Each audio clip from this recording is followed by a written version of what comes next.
Welcome to Sports Extra. I'm your host Ali Gohar. Today we're going to discuss cricket and football, and we'll begin with cricket. We'll start off with the first test match between England and India. We'll discuss days 1 and 2, which England have completely dominated. England won the toss and elected to bat first, and they batted absolutely brilliantly. Joe Root, one of the best players in the world, Moeen Ali, the left-hander, and Ben Stokes, the dynamic all-rounder, all made hundreds, and they made India toil. Although India didn't do themselves a lot of favors, they dropped quite a few catches, particularly their young wicketkeeper Saha. So England were bowled out for 537, giving them a great score. So the Indians will have to work very hard if they want to get close to that. The Indians have a fantastic batting lineup, let's not forget. England don't have world-class spinners, but they have some useful spinners. Adil Rashid, if he gets it in the right place, he can be a handful. Moeen Ali has seen success against the Indians, and then there's young Zafar Ansari, who'd be looking to make inroads. He's new to international cricket, and they've got some very good fast bowlers as well that can trouble the Indian batsmen. So it'll be a fascinating test match to watch. We'll talk about that in detail, and if we have time, we'll talk about Pakistan's upcoming tour to New Zealand. A lot of people believe that the Pakistanis will be challenged on those pitches, but they superseded our expectations in England, and I'm sure they'll exceed our expectations in New Zealand and Australia as well. And when we're all done discussing cricket, we'll move on to our second segment, which will be football. We'll discuss Belgium versus the Netherlands. It was a friendly match. It was a 1-1 draw. And England's upcoming World Cup qualifier against Scotland. That should be fascinating to watch as well. And to talk about cricket in further detail, I've got two guests in the studio. I have with me Colonel Naushad. Colonel Naushad Saab, great to have you back. Thank you very much, Ali, for inviting. And I'm pretty happy coming back here. Thank you very much for coming. And I also have Mohammed Bilal. Bilal? Thanks a lot, Ali, for inviting me. And it's really an honor to sit with this character who is already a larger than life. Absolutely, yes. What about me? Of course. Okay, You're going to be, inshallah. Thank you very much. I'm just joking. Colonel Naushad, England versus India. Yeah. The last time England came to India was in 2012. England lost the first test match, and we expected India to roll them over in the other two. Yeah. But that didn't happen. England came back very strongly, mainly because they had two very good spinners, Graham Swan and Monty Panesar. Yeah. And their bowling coach was Mushtaq Ahmed. This time it's Saqlain Mushtaq. And Alistair Cook, I thought, batted absolutely beautifully in 2012. And they also had Kevin Peterson, who made a magnificent century in Mumbai. Now, this is a different England side, but this side also has a tremendous amount of skill, and clearly they're giving the Indians a very tough time in Rajkot. Well, Ali, I'll start like this. No doubt, England has scored a lot of runs. And they are in a position to dominate. But I'll just mention one ball bowled by Misra. He bowled on the leg stump. It came up with a puff of mud. Yeah. And then went for 4 boys, almost making a right angle. What I'm trying to say that this wicket is going to take a lot of turn on coming to 3rd, 4th, 5th days. That is what I feel. Right. I mean, the way that the puff came off and the ball turned a lot. So 537, I think, is a very dominating score, no doubt. But do not forget that in the second time, when if Indians crosses 300 or they save the following, England has to bat again as well. Rajkot Stadium, well, beautiful stadium. I think this is one of those which has come up very quickly. It has got all the modern facilities, and a huge crowd can come in. It's about 45,000 capacity. And hats off to Indians that this is going to be their 19th test center in India. Absolutely. Let's start from the very beginning, shall we? Joe Root, one of the best in the world. And he's brilliant against fast bowling, and he's wonderful against spin. He's very quick on his feet, plays on both sides of the wicket, but most importantly, Bilal, he plays the ball very late, which is why he's been so successful against so many teams. Yes, of course, Ali, you're very right. If you could just dig out the past, you would see that Indian grounds has been their, hunting grounds for, especially for the teams like Australia, New Zealand, and England. But I'm amazed that England had made a huge effort and have scored, more than 500 runs. This is, sort of defeat for Indian bowlers because they used to be very, very lethal on their own tracks. Yes, coming to Joy Root. I mean, he's sheer class. I mean, he can adjust, he can mold his batting style according to the pitches, according to the conditions. You take him to Perth and immediately he will just tailor-made all his reflexes to that kind of leaping deliveries and all those, short pitched balls. And in India, that ball comes a bit late, especially when it comes to spinners. And as Colonel Saab has mentioned that on third and fourth day, the ball even, talk a bit more. It spins great deal, and it can even skid on you. So, well, to be honest, it didn't spin that much on the first day, and England took full advantage of that. And as Colonel Naushad quite rightly said, it's going to spin more when we get into day 3, deeper into day 3, day 4, and if the test match goes to day 5, then I don't even want to think about how much it's going to turn. But a little more on Joe Root, Colonel Naushad. We've seen quite a bit of him, and not only is he very talented, not only does he have skill, he's a very intelligent batsman, isn't he? He knows how to play in almost every in every conditions. Classical player. A brilliant batsman. I mean, he finds the gaps. He is not in a hurry. It looks to be that he is playing the shot, but actually he's pushing the ball into the gaps. An intelligent batsman. Not only he plays himself, but ensures that the other one on the other side. And incredibly adaptable. I mean, he's brilliant in one-day cricket and he's brilliant in T20 cricket. That's what I'm saying. I mean, not only he plays himself, but ensures that the other batsman on the other side, he also goes along with him.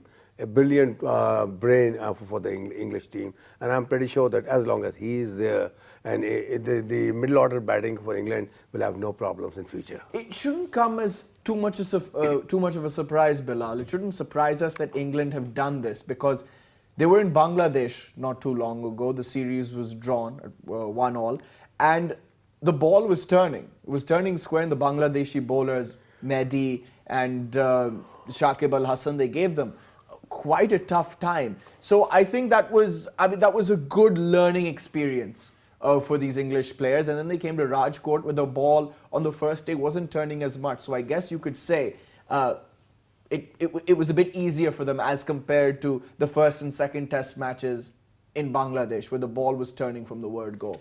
Yes, Ali, actually that did help them a lot. I mean, that experience from Bangladesh gave them not only the moral boost, but that particular, reflexes to play these kind of deliveries in South Asian tracks. And also, I would say that because they've been hiring those Asian spin coaches for, to teach their batsmen how to play these kind of balls on Asian tracks, that actually did help them a lot. In fact, I would say that England, on the other hand, I was saying this, that England had made a huge effort because they have, they have actually experienced with their sides. They have included some very new batsmen like Haseeb Hameed and the Ducats and the Zafar Ansari. It is basically a slow left-arm bowler. Yeah. So because of these inclusions, I would give them an extra mark because they shuffled with their team, but they really rose to the occasion on the day of... No, certainly, that's a fine point. And just a little more on Bangladesh, when England were playing in Bangladesh not so long ago. Many didn't expect England, especially some of the commentators there, for them to get over 500 because of the way they collapsed in the second test match against Bangladesh. But those conditions were quite difficult, especially once they got deeper into the test match. It wasn't easy for the batsmen. So I think that the preparation that they had in Bangladesh, the challenges that their batsmen face in Bangladesh will really help them on this tour. Certainly, you are absolutely right, because the conditions, whether it is Bangladesh, Pakistan or India, even in UAE, they are quite similar to each other. And I'm pretty sure that England with that experience in the back of the mind, particularly to the batsmen, they are bound to score good scores on the tour. But certainly, I'll explain one thing. You see, Indians, they were always opposing the DRS. That is one point, sore point on this tour.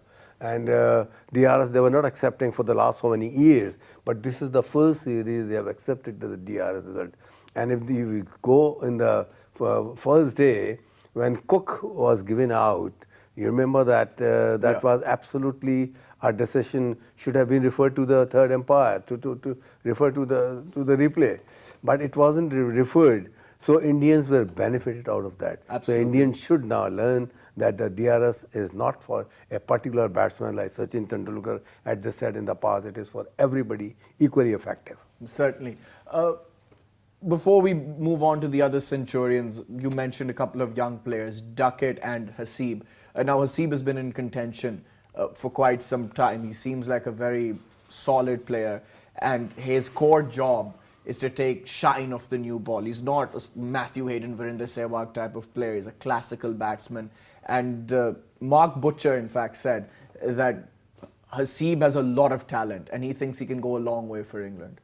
Actually, I'm a bit confused. I mean, if I look at his age, which is tender, 20 years, but I mean the strike rate with which he is playing, that is 38, and that is really not suitable for a player that young. I mean, he has played 20 first-class matches, scored with a whooping average of 48.50, but I mean only with a strike rate of 38. On the other hand, the other inclusion, which is Duckett.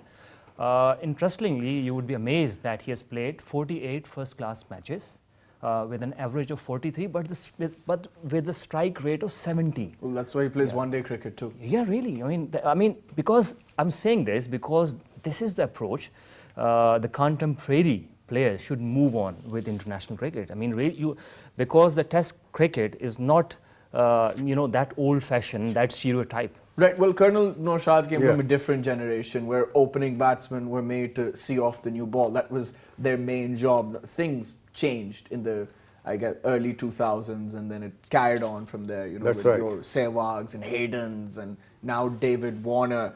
Opening batsmen are expected to be more aggressive. They're expected to take the attack to the bowler early on. But I still think there's room for tradition. A solid opener like Haseeb could really benefit Alistair Cook, who's one of the greats of the game at the moment. Well, I've seen this fellow Haseeb, in the way he is playing his shots, his defense as well. That reminds me Hanif Mohammad in the past. He used to come, stay at the pitch, ensure that the glaze goes off, and before the one-down batsman come into play. And he was also bookish.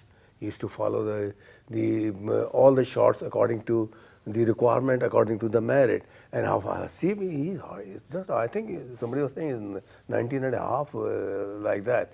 And at this age and playing for England and making a record that youngest cricketer to be opening for England at this age, I mean, this is something very, very big. And I'm sure that the way he was playing, although he was out after scoring 31 odd runs, but the way he was playing, I'm pretty sure that he is going to come and stay for some time with the England team, particularly in the longer version of the game. A little more on Ben Duckett. I think he's a very talented player.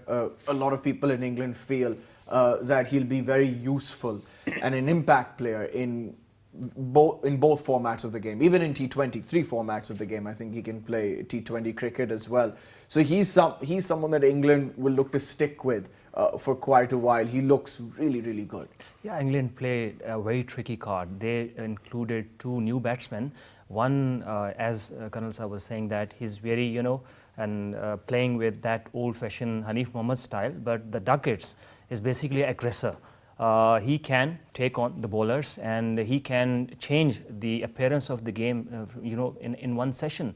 And this is the beauty of those aggressive players, because nowadays the Test cricket mainly, goes along by those session-to-session, phases. So a player like Duckett, he can really, make a big difference. And especially, I mean, you've been watching all those players over the years, those, AB de Villiers, they can immediately transform themselves, be it a T20 game, be it Test cricket game, be it one day. So I think now aggression has been the footnote of cricket. I mean, you really cannot stick those people in front of the screens if you're playing with a strike rate of 38 point. But yes, if he's classy, he can wash out the shine of the cherry. Okay, that's fine.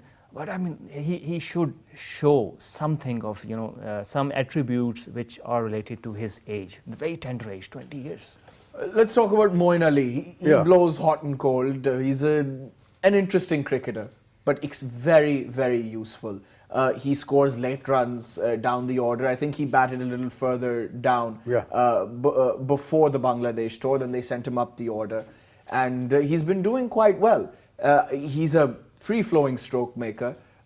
His cover drives, when he gets going, are absolutely gorgeous to watch. But he'd be very happy with the fact that he's made a solid and an invaluable contribution with the bat. He made 117 because a lot of people felt that he's not doing justice to his talent.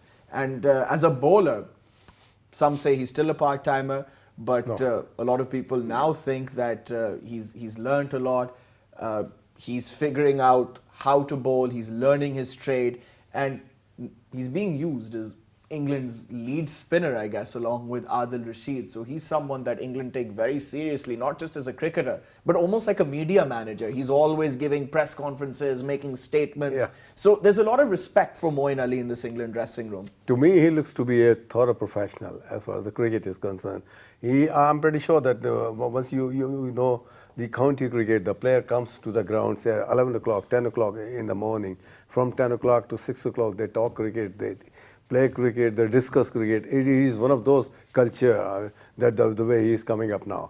I think he's matured enough now to take over the senior place in the England team. The way he was bowling, the way he is batting now, I'm sure that the time will come that he will remain for quite some time for the top notchers of the England team. He is not only that he has learned bowling. Not Saqlain is also there. I'm pretty sure that when Saqlain will teach him the final points of Dusra or making a little more spin with the wrist or with the finger, he will be more and more effective. I think what Saqlain will tell the three spinners that are playing for England, the most important thing is to be patient and just get it in the right areas. Because if you saw Adil Rashid, the last over that he bowled to Gautam Gambhir, he was looking very, very dangerous. Excuse me, a little more on Moeen Ali. They've put him everywhere. He's opened the batting, he's come in at number 3, he's come in at number 4, he's come in at number 7, which goes to show that he's a team man and also very adaptable. Moeen Ali is very flamboyant personality, and we need cricketer like him. I would call him a gem from England team, because the way he's batting, it reminds me that old Michael Bevan. I mean, we used to say that if you can put 22 players in field, Michael Bevan would keep on, finding those gaps. Different player though. I mean, Because Michael Bevan was more dogged and gritty, where Moeen Ali is classical. You can say that, but I mean, basically I'm drawing that analogy between them because they both wants to remain under profile. They're not called the superstars of the era, but they are the biggest chief contributor. If you could, just a few days ago against Pakistan, Moeen Ali was the one who was, really getting better off the nerves of Pakistanis, and he was the one who was not getting out. And but I mean, as the moment the series went off, we all forgot Moeen Ali. But again, he has come up with the role. So he's very flamboyant. Yes, he is always busy. Be it flashing in front of cameras, be it talking, be it chit-chatting with the fellow players. He's a complete team player. So let's talk about Ben Stokes now. Yeah. He's someone who can turn the game on its head, a lot like Adam Gilchrist, loaded with aggression, and his controlled aggression. He plays all around the wicket, looks to take the attack to both fast bowlers and the spinners. Yes, he lived a charmed life this innings that he played. He was dropped twice or 3 times, I think. So, but then again, I think he'll go down if he stays fit. he'll go down as one of England's finest all-rounders. He'll be right up there with Flintoff and, of course, the great Ian Botham. You know, I think he has already proved, and I'm pretty sure that he will continue doing it like this more. And he's the one who you'll say that he is the backbone of England batting, and he's the backbone of the middle order batting as well. He's the one who carries the team along with his whether it's a short version of the game or longer version of the game. He is always prominent in all sorts of games. I don't know about you, Bilal. I know England have Alistair Cook, who's magnificent, one of the best players I've seen. A lot of people talk about Peterson, but I think Cook is right up there. Then, of course, they've got one of the best in the world today, Joe Root. But if I had to pick an England side, the first name I would take is Ben Stokes. I think he's a player that could really, really scare the opposition. Not only is he a terrific batsman, he's a tremendous bowler as well, with a great deal of skill. Indeed, I would say. And I'm happy that he has come out of that, that bad phase which he had in, against, Braithwaite, when he smashed him 4 sixes and stole the cup. So this is how the professional behaves. I mean, Ben Stokes really rise to the occasion, and he's not now contributing not only with the bat but also with the ball. He's a kind of player. I mean, England. I was saying a bit earlier that England has been very tricky in picking up the players. They've picked those players who've been, delivering those multiple roles, be it Moeen Ali, Stokes, Bairstow, Rashid, Zafar Ansari. And you would be amazed that Zafar Ansari, who is residing at the bottom of the team, he has played 67 first-class matches with an average of 30.74. He backs up the order. Yeah, he's backed up the order. And this is how I would, So coming to Ben Stokes, yes, I would call him very handy player of contemporary time. Right. Yes. India now have a lot of work to do. Gautam Gambhir is making a bit of a comeback. He'll be under heaps of pressure.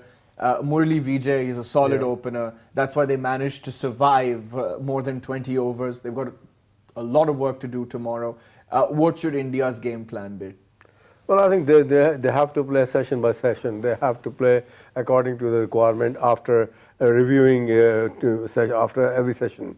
And their coach and I'm pretty sure that Virat Kohli and the others all, they have to stay at the pace. They have to wait for the loose balls to come up. They have not to be in the hurry. Probably their main objective should be to ensure that first, they should avoid the follow-on. Second, they should try to take first innings lead and take the match to a comfortable draw. Just final word on this, Asib. Aggression should be the order of the day for India, because England spinners, they're very young. They don't have a lot of experience at this level. Moeen Ali is their most experienced spinner. Adil Rashid, I think he can be a beautiful bowler if he develops a little more control. Zafar Ansari is only playing his second test match. Not your traditional left-arm spinner, a bit open-chested, but once he releases the ball, he gets into line quite nicely. So if they take the attack to England's spinners, I think they can dominate them. Stokes will be dangerous because he has the ability to get the ball to reverse, but this Indian batting lineup, they can be ruthless, and that's how they should play. My goodness, Ali, you have hit the bullseye. Indian batsmen on Indian soil, I mean, they can be extremely lethal. And I'm not figuring out that if England has gone past, that 500 marks, what would Indian batsmen would be doing with their spinners? But on the lighter note, Zafar Ansari has already got 124 first-class wickets in 67 matches, so he can be handy. I mean, it won't be a new face, but yes, at international level, you have that that pressure always mounting on you, and unfortunately, facing Indian batsmen in your first contest or second contest, that could be unfortunate.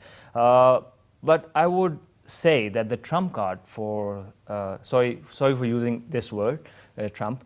So just on a lighter I really note, don't mind. Yeah, finish your thought. Moeen Ali is going to be the key. Apart from Stokes, because he is tricky. Absolutely. He can skid the ball, he can turn the ball, he can rotate the ball, and he can make all those Absolutely. loops. We're running out of time. Colonel Naushad, very quickly, final word. No, 'cause we're running out of I mean, you agreed with the aggression should be there, but this is Test cricket. You have to stay at the pitch. But they need Gavaskar to come back. We leave it at that, gentlemen. Thank you very much for coming on the show. Thank you It's a so much. pleasure. We'll be back after a short break. When we come back, we'll be talking about football. Stay tuned.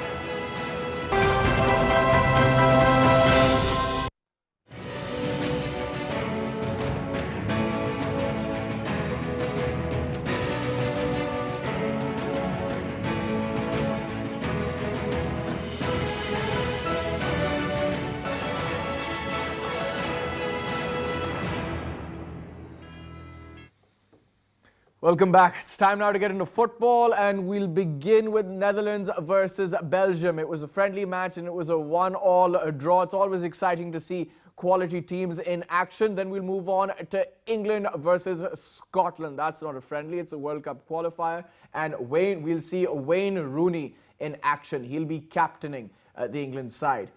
We'll begin with Netherlands and Belgium with our guests in the studio. I have with me Behram Kazi. Behram, great to have you on. Always a pleasure. And we've got Waleed Irfan. Waleed, great to see you. Thank you so much, Ali. We spent so much time talking about the Premier League and La Liga, and now we're talking about internationals. Let's start off with the Netherlands. Behram, I don't know about you. Maybe I'm a bit older, I'm not sure. But when I think about the Netherlands, I think of Bergkamp and Davids and Van Nistelrooy. Talk to us about this Netherlands side. What makes them so strong? What makes them tick? Well, honestly, like you said, it's a team on the decline because ever since, Arjen Robben and Van Persie both are very old now. And it's hard for them to fill those shoes. I mean, they've got some new players coming up like Davy Klaassen, who is the captain of Ajax and scored against Belgium. But they're lacking a lot of resources in the midfield and defense, and which will hurt them. Like they didn't even make the Euro 2016, so that's something. But Belgium, on the other hand, is one team which is definitely on the rise. I think Netherlands, more often than not, Waleed, given the kind of teams that they've had in the past, more often than not, I think they've underperformed. Okay, yes, they made one World Cup final. That was against Spain, wasn't it? That was against Spain, which they lost. They fought really hard. But given the kind of talent that they have, kind of players, they should be doing a lot better consistently. What do you Ali, think? after the World Cup, I think they have been constantly on the decline. They were a fantastic team back then. The names you mentioned, they are world-class players and they dominated the international football and the club football as well. But nowadays, we are saying that, just like Behram is mentioning, that they are missing the key players, which, changed the game around all of a sudden. Van Persie, like we saw in the World Cup, his goal against Spain. These kind of moments you expect from the players, and this time around, we don't see anyone with Netherlands who has the quality to, change the game around. Is aging a bit of a problem, as Behram pointed out? We could see that Arjen Robben was also on the bench, and Van Persie wasn't even in the squad. So I think, and they have a new manager with them now. It's Danny Blind, who is the father of Daley Blind. So I think it's Netherlands are on the rise. We have to give them time and transform. I think they're in a transformation phase once Talk again. to us about Belgium now, Behram. They've got some fantastic players, world-class players. They were missing some though in this game. What makes them so dangerous? And let's remember, they did underperform in the Euros, which we didn't expect. I think that's going to be their biggest regret because this is by far Belgium's best ever team. And they were under Mark Wilmots in both the World Cup and the Euro, and they got knocked out in the quarterfinal stage, which will disappoint them because both were very, very good opportunities to actually get further in major tournaments. But what makes them special is the amount of young talent they have. Eden Hazard, Kevin De Bruyne, Romelu Lukaku, the list keeps going. I mean, Toby Alderweireld, Jan Vertonghen, plus in the new management of Martinez and assistant coach Thierry Henry, I think you can expect good things from Belgium. But when you haven't been somewhere before, it's hard to get your first time. So Belgium will need to crack that code. And I mean, they have to get there once to just set the bar. I mean, those names that Behram just took, that's why we thought, Waleed, Ali Mehdi was here in the studio when we were covering the Euros, and he believed that Belgium would go really, really far. But why they underperformed, I don't know. What do you think? Ali, the main reason I find that they couldn't perform was inexperience, lack of experience. I think they need experience at the international stage. They haven't got much experience at the international stage, and they haven't performed very well at the international stage, like he mentioned. So I think they need a bit of time. I think they have quality players who can change the game around in a flash.